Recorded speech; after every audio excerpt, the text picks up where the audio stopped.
All right, welcome back into Live Now. I'm Austin Westfall, a live look at the White House, where it's about 10:43 in the nation's capital. We've also been monitoring our live vantage point of Gaza. Looks like it's either foggy, cloudy, something of the likes out there. It's tough to see. Normally we have visibility at this hour, but we don't tonight. I gotta say, I've been watching this camera off the air for much of the evening here in United States time. I've been seeing a lot of blasts on this camera behind the scenes. If we do see anything live, we'll try our best to take it in real time.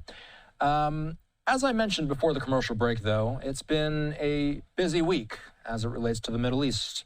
Israel today giving final approval for a controversial settlement project in the occupied West Bank that would effectively cut the territory in two, and that Palestinians and rights groups say could destroy hopes for a future Palestinian state. The Associated Press saying this all centers around an open tract of land east of Jerusalem, which has been under consideration for more than 2 decades, but was frozen due to U.S. pressure during previous administrations. Israel's far-right finance minister cast the approval as a rebuke to Western countries who recently announced plans to recognize a Palestinian state, countries like France and the United Kingdom. Dr. Alon Burstein is here to discuss the complicated West Bank with me. The goal of this segment, I don't need to tell anybody who's seen Alon and I's segments, but the goal here is to take a very complex topic and spend a little bit of time on it. Hopefully be educational, and hopefully you come away from this conversation knowing something that you didn't before the night. Let's start as basic as we can, Alon. We're going to be focusing on the West Bank tonight. Who lives in the West Bank right now? What is the demographic makeup of that area? It's good to see you, Austin. And yeah, what we're talking about now is the West Bank, usually focused on the Gaza Strip. And really, when people talk about the Palestinian territories or the occupied Palestinian territories or what might be a future state of Palestine, they're really talking about those two regions. They're talking about the West Bank and the Gaza Strip. And the reason I'll just say that we focus on those areas and not areas like the Golan Heights is because when those areas were taken over in 1967, they were left under Israeli occupation. The Golan Heights was annexed by Israel, and those areas were left under Israeli occupation. And so when it comes to thinking, what are the borders of Israel? Israel never annexed those areas or made them part of its country, except for East Jerusalem, which is something that we'll talk about soon. When it comes to the West Bank, there is a population, give or take, of about 3.5 million people within the West Bank, of which, give or take, 85%, almost 3 million people, are Palestinians. They are Palestinians. They are essentially stateless. There is no recognized state of Palestine. They are not Israeli citizens. For a brief period, they were Jordanian citizens, but they are not at this point. And at this point, they are subjects to some extent of the Palestinian Authority or under direct Israeli occupation.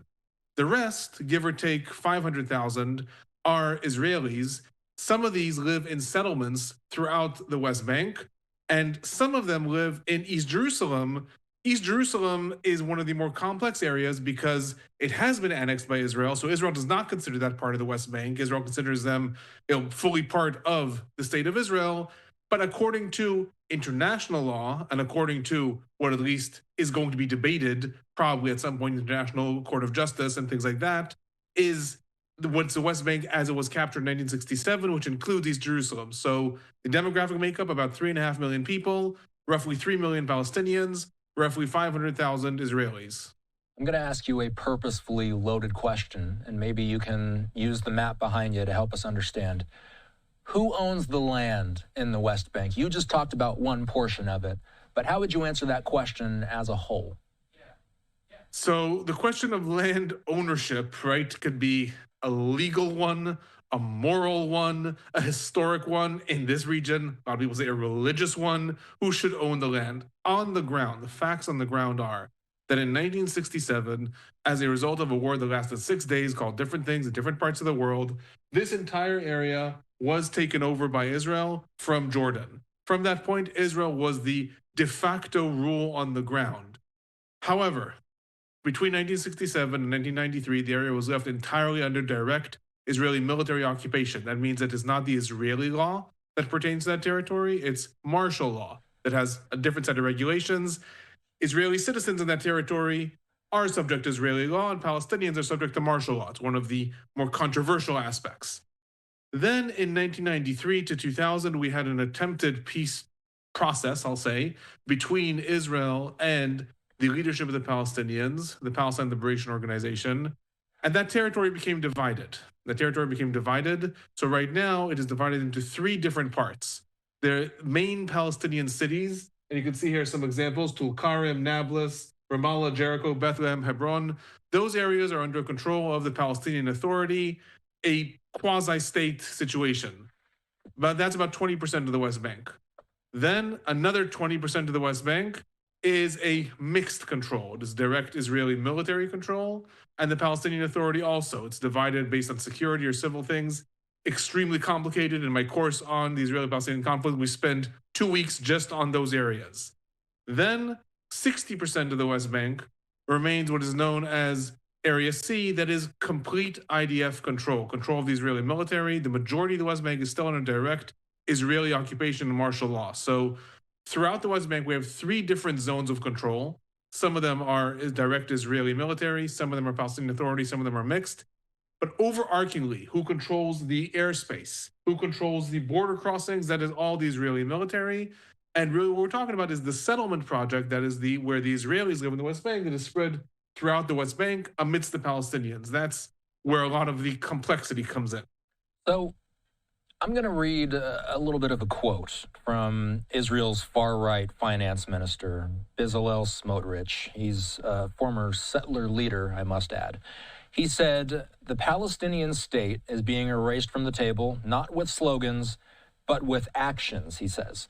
Every settlement, every neighborhood, every housing unit is another nail in the coffin of this dangerous idea. So, Alon, does this move completely negate the possibility of a Palestinian state in the West Bank?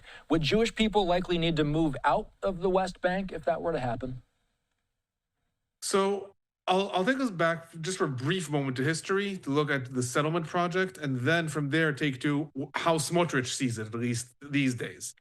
After 1967, when Israel took over these territories, and I'll say also the Sinai Peninsula and a lot of other areas, even though the area was not annexed to Israel, Israel started to build Jewish settlements in those areas. Those were areas that were taken over at first by the Israeli military, and then Israelis, but exclusively Jews, were allowed to settle in those areas, and that is the settlement project. Now, as far as Israel was concerned, Israel has said that that was for security purposes, to bring its population into the area so that the military has an easier access to those areas.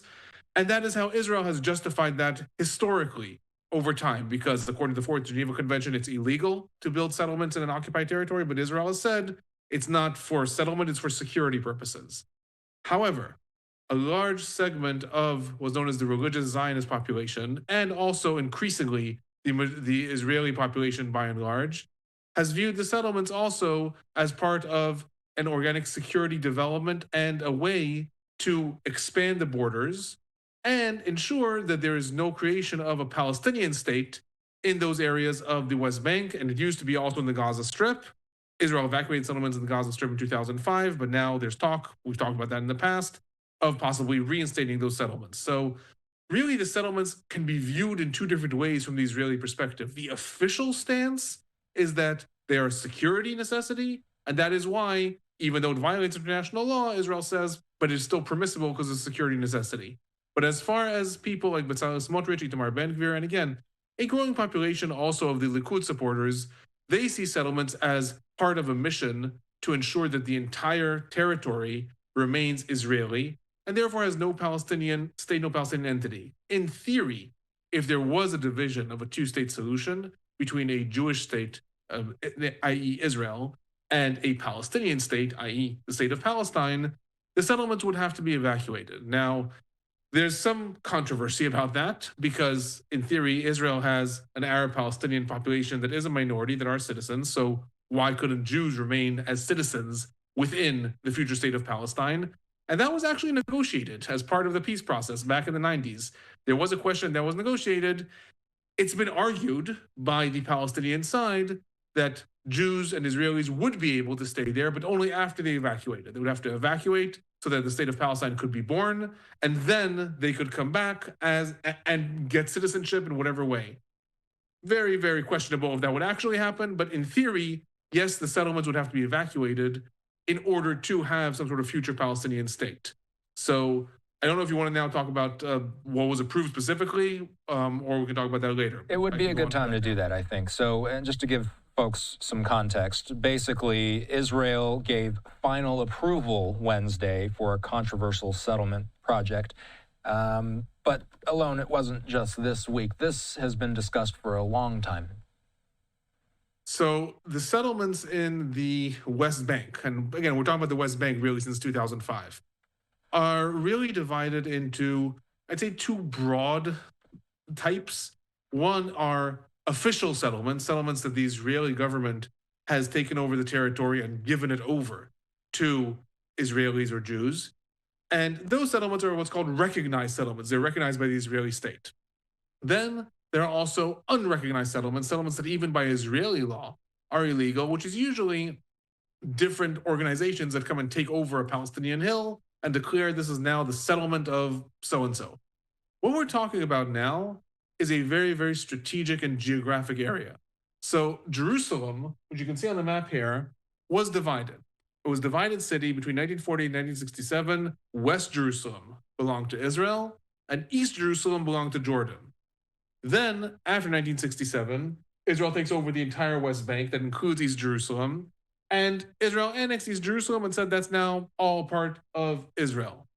However, the closest settlement to Jerusalem, to East Jerusalem, is a settlement that doesn't appear on the map here, but, and this map, by the way, is from Google Maps. That's why it doesn't, I didn't decide what actually appears here. What the settlement that's closest to Jerusalem is a settlement right here near Jericho that's called Ma'ale Domim. That is a recognized settlement. It is one of the bigger cities that Israel has established in the West Bank, has lots and lots of Israeli settlers. What the territory that we're talking about is the area in between the settlement roughly around here and Jerusalem. For years, a majority of Israel's more right-wing elements have said you need to build in that territory. This territory now, you saw some pictures of it in the earlier when you were showing them, is mostly empty hills.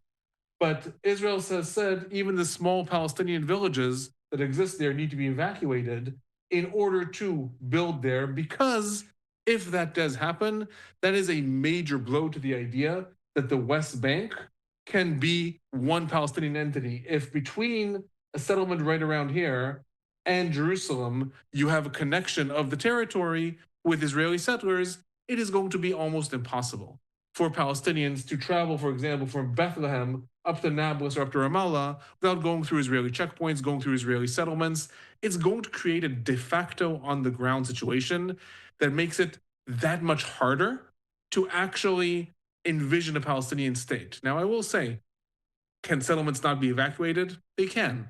In 2005, Israel evacuated all of its settlements from the Gaza Strip unilaterally. So it could happen. This doesn't mean that it could never happen. But also, it's important to note that in 2005, Israel evacuated 7,500 settlers in the Gaza Strip. That's all the settlers that there were. In the West Bank, we're already talking about, at this point, over 500,000. So it's a very different story. So as far as Bezalel Smotrich is concerned, this is a step forward towards setting facts on the ground and saying the West Bank is de facto not going to be a Palestinian state, because there's going to be now this sort of Jewish entity cutting it practically across.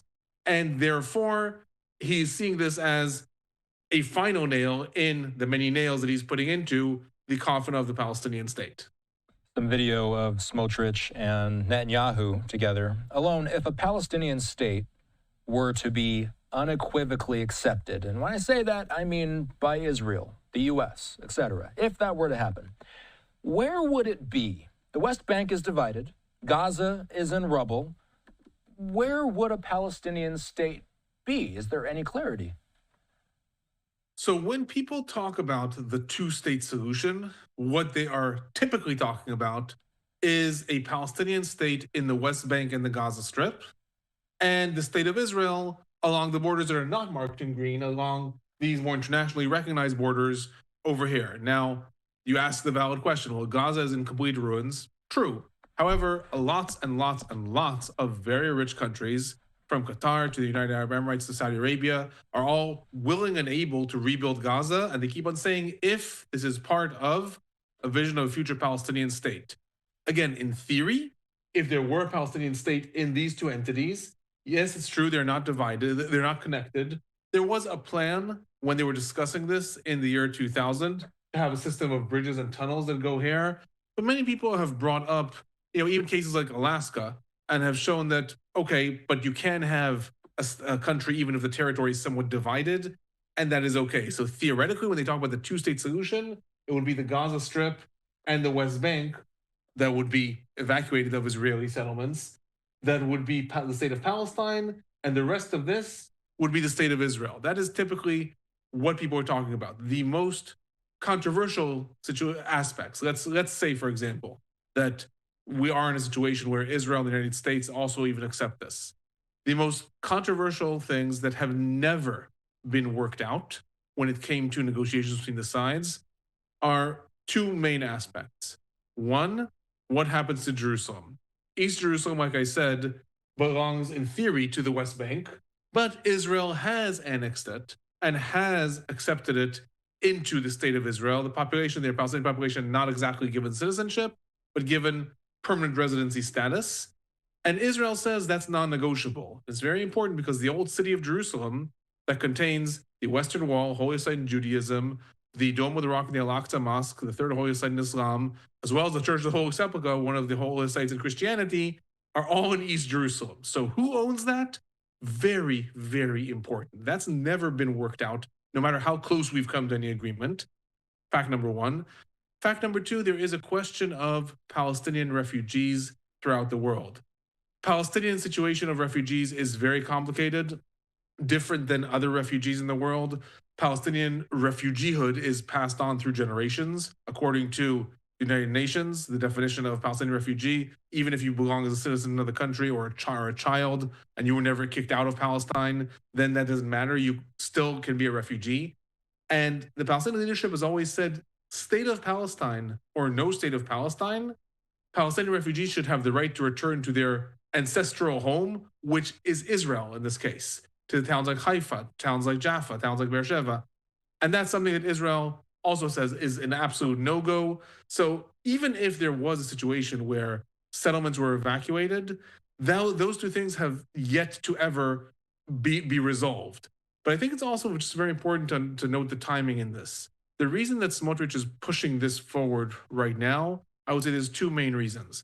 One, the Israeli government right now is in a dire situation. The ultra-Orthodox parties have left the government. Netanyahu right now has only two parties remaining with him in the government. Bezalel Smotrich's party, religious Zionism, and the Jewish Power Party of Itamar Ben-Gvir, both extreme hawks who want to see more settlements. Netanyahu is dependent on them for the survival of his government. So Smotrich realizes now is the time. Now is the time for me to push this forward. This government may fall, and I have to get this forth. A second thing is what is coming up in a few weeks. The Convention of the United Nations, where more and more countries are saying that they're going to recognize that a state of Palestine should exist. And even though the UN General Assembly has already accepted this, it accepted this several years ago, and yet again in 2024, the important countries that have said that they're going to recognize this, including France and the United Kingdom, two countries that have veto power in the UN Security Council, as well as Canada and other countries, this is putting a lot of pressure on Israel's right-wing elements, saying the world is shifting more and more towards international recognition. Yes, it's true. The United States probably would still veto this in the UN Security Council, but the United States can also flip. We've seen President Trump change his mind on a lot of things. We also know that President Trump is probably not going to be president forever. So in Israel, there is sort of this perception that it's getting more dangerous, so to speak, as far as the right-wing elements are concerned. And Netanyahu is very vulnerable right now to pressures. Those two things coming together, that's why this is being pushed forward right now. Final thing before we go. People at home might be watching this wondering, why are these two guys talking about the West Bank for 20 minutes plus? Why is this such a big deal? Can you explain, Alon? You and I have had these long conversations. We cover the war almost, 2 or 3 times a week ever since the war began, it seems. Why is this story such a big one. I sometimes will just kind of take the temperature of the amount of news alerts I'm getting on my phone. I didn't get a whole lot of news alerts about this story, but you and I were both talking offline and we agreed that this is a pretty big deal. Can you explain to our mostly American audience the international implications of what's happening in the West Bank, why it should matter to people that are not even in the region? So I'll answer that in a few ways. I'll say, first of all, it's important to understand that as far as the Palestinian population is concerned, the West Bank, the Palestinians in the West Bank, and the Palestinians in the Gaza Strip are one nation. They're one nation, and as much as I'll say to some of the audience, but certainly people have seen this when the October 7th attack happened. Jews all around the world felt that they were attacked, felt that there was an attack, it was an anti-Semitic attack, it was an attack on them. Similarly, with what's happening in the Gaza Strip, Palestinians in the West Bank see this as an attack on their own ethnic kin and their own nationality. So it's really impossible to separate the two. The fact that you and I mostly focus on Gaza because most of what is happening in violence in the Middle East is happening in Gaza. However, the West Bank is a part of the story.